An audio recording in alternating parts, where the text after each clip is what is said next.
ভালো বীজের বৈশিষ্ট্য কেমন প্রতিরাজ বাড়ির চারা রোপণ করবেন জানতে দেখুন ভিডিও। প্রিয় দর্শক, আপনারা দেখতে পাচ্ছেন আমার হাতে একটি প্রতিরাজ বাড়ি একের অরিজিনাল বীজ। চারাটির 3টা পাতা হয়েছে, দেখেন লতি বের হয়েছে, কত সুন্দর মানের এক হাত লতি হয়েছে। এটা কথায় আছে ভালো বীজ ভালো ফসল। ভালো বীজের প্রথম বৈশিষ্ট্য হলো চারাটা লতির মাথায় থেকে উৎপাদন করা হবে। দ্বিতীয় বৈশিষ্ট্য হলো এই গুঁড়াটা মোটা হবে।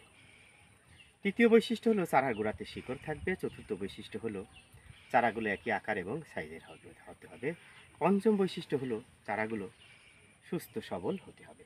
যারা লতি রাজবাড়ি এক চাষ করতে চান আমাদের সাথে যোগাযোগ করে চারা সংগ্রহ করতে পারেন। চাইলে সরেজমিনে এসেও চারা সংগ্রহ করতে পারেন। এবার আপনারা নিচের দৃশ্য দেখতে থাকেন। দেখতে পাচ্ছেন লতিরাজ কচুর লতি, দেখেন কত মোটা লতি হয়েছে। এই যে প্রিয় দর্শক, এই যে দেখেন কি মোটা লম্বা লতি হয়েছে। ওই পাশে দেখেন কত সুন্দর মানে লতি বের হয়ে আছে। প্রিয় দর্শক, বাংলাদেশ কৃষি নির্ভর অর্থনীতি, সময়ের পরিক্রমায় সময় উপযোগী চাষাবাদের প্রচলন ঘটেছে। সময় উপযোগী চাষাবাদ বলতে লতি রাজবাড়ি এক চাষ এবং পুতুল চাষাবাদকে বোঝানো হয়ে থাকে। কেননা লতি রাজবাড়ি এক চাষ করলে আপনি মোটামুটি 8 থেকে 10 মাস পর্যায়ক্রমে লতি সংগ্রহ করতে পারেন। এই দেখেন লতিগুলো। এই জন্য সবচেয়ে বর্তমানে লাভজনক সবজির চাষাবাদের মধ্যে রয়েছে লতি রাজবাড়ি এক।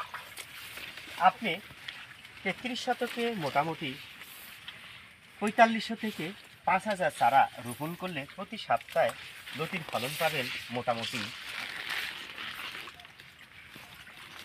8 থেকে 10 মণ। প্রিয় দর্শক, দেখেন এমন ফলন হলে লতির ফলন আরও কিন্তু বাড়বে। দেখেন কত সুন্দর মানের লতি, কি মোটা মোটা লতি এই যে হয়ে আছে। এই দেখেন,